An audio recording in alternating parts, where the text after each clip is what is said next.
Okay, I thought I'd give everyone a little update on what's happening here about why there hasn't been any turbo truck postings. So here's the breakdown of all the freaking cars in the Hoard here.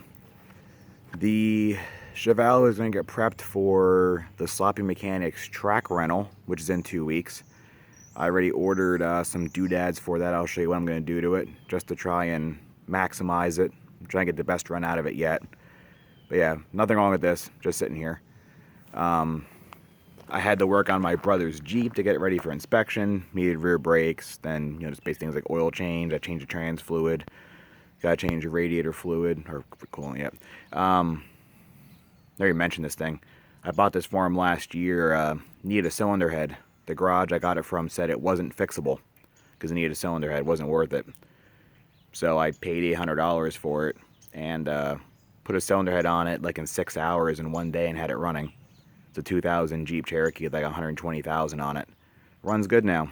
Amazing what happens if something isn't fixable. So in order to work on this, I had to push the turbo truck out. You can see it's fantastic tires. So, because I had to work on actually important projects here. Had to be responsible instead of letting all my crap go into disrepair while I worked on something that didn't mean anything. So no, I haven't given up on it. No, it's not that it isn't like buildable or anything like that. Here, pardon my hood opening.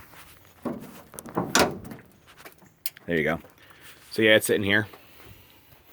I don't even know where I left off with this, but the manifold's on, or the headers are on. Things are heat wrapped. That's the freaking oil drain just draped around there. Funnels keeping stuff out of the intake, because that's how funnels work. But since then, Hot Rods beat me to the punch, and they uploaded the video where they installed the same kit on another stock 350. I don't know about stock, because they said theirs made 300 horsepower stock on the dyno. I don't know how many junkyard truck 350s do that, but whatever. But they had an issue which we were kind of thinking was going to happen, is that the wastegate is not adequate to bleed off the pressure. Especially where it is, it's only on, technically it's only on like one runner of the header. And it's a 38mm wastegate. They had to put 2 wastegates on it. Another one of these they put on the driver's side. But you can watch their video. So I'm actually going to pull this header off again while the truck's sitting outside and give it back to my friend. I'm going to have him just block that off completely. And I'm going to put like a, I don't know, like a 44 or whatever millimeter wastegate like right here. And just have it, blow out. Because at least then it's on a shared, it's on the freaking merge pipe. So all the cylinders run in this one pipe, so it should bleed off better. So before I put the whole thing together and just grenade it because it runs like 30 pounds of boost the first time I get into it, I'll do that so it actually lives. Other than that, there's nothing else really going on with this truck. Just waiting on garage space and time to do it. This is what happens when you work 60 hours a week. Sorry I'm not like Gas Monkey Garage. I can't work on this crap all day. Orange Chevette's been out and about. That thing's fine. Has a weird draw issue, but ironically both Chevettes do. If you leave them sit for like a week, the batteries go dead. Now, I think there'd be something wrong with it, except both Chevettes do it. The exact same thing. So it's kind of weird. So I'm going to look into it, or I'm just going to put a kill switch on it. I even started buffing the car out. You can see where I stopped. But the areas I did actually turned out like okay, like from that door forward. Doesn't look too shabby. But yeah, this thing's finer than the battery draw. The 454 truck I have been daily driving. You'll see why in a minute. But I painted the wheels, put new tires on it, has a new exhaust system on it. This thing actually runs pretty good. No issues here. Driving it every day to work and back, driving it everywhere. It gets 9 miles per gallon. Doesn't matter what you do. You can tow a trailer, drive it nice, floor it everywhere. 9 miles per gallon. But I guess that kind of is what it is. Got these, I changed out the 235 85 16s for 265 75 16s. So it's actually a little shorter, wider tire. I think it looks okay. And the old dog dishes on the white wheels. Looks decent. Has an exhaust manifold leak. I mentioned this before. Manifold leaks are like my arch nemesis. I hate them more than anything in the world. Is a freaking exhaust tick. I feel embarrassed driving the truck because of the slight tick. People say they can't even hear it, but I don't know. Cuts right to the bone for me. Green Subaru blew up. I drove it 2 days ago, or no, not 2 weeks, like 2 weeks ago, and the head gasket just erupted. So I don't know. We're going in between just selling it as is or fixing it, but whatever. Here it sits. Now you'll see the real issue here in the garage. Nah.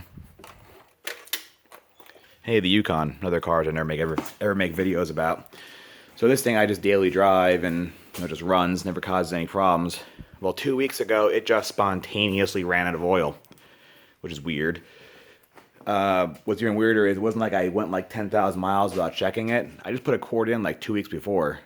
So it went through 4 quarts in 2 weeks. And it's kind of a multiple issues here. I assumed the oil cooler lines were leaking. And they really weren't, or I don't know if they were. I mean, they're wet. But there was other issues going on. The other issues being this thing's blowing oil out of like every orifice in the motor.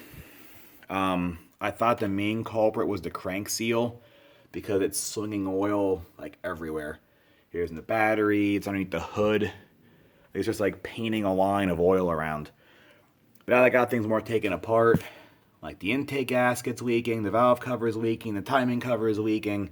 It's pissing oil up here in the intake. It's leaking down the back of the motor. And so I was like, oh, I gotta regasket everything. So I was already prepared to change the crank seal, which you have to drop the oil pan to do, and it's a major project on these trucks because the four-wheel drive axle's in the way, and you have to drop the axle out of them and stuff. They got pan out. So I started taking it apart last night, got stuff out of the way, and then I drained the coolant, and not good. Yeah.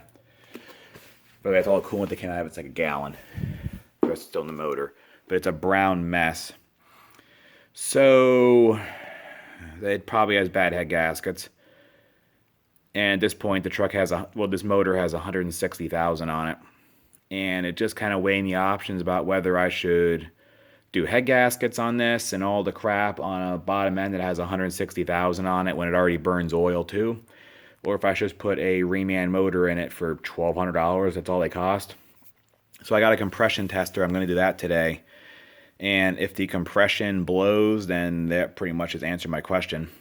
But I'll just put another motor in. It'll actually be quicker than doing all the work this motor is going to need. But yeah, so this is the new issue. I don't like only having like one vehicle running. Technically, the yellow Chevette's drivable, but yeah. So I've been just driving the pickup every day. So I like to get this back on the road so I can get 12 miles per gallon what I normally get. So this has to be the priority, but I gotta get the Chevelle ready for 2 weeks from now too. So it's gonna be a little bit till I work on the turbo truck again. But just letting everyone know I didn't give up on it. It isn't that I secretly got it started and it blew up like some people think and I'm never gonna post about it. Just more important things have come up, and I can't just keep working on some silly project when my other vehicles are falling apart. So yeah, there'll be more updates soon when I get some other things straightened out here.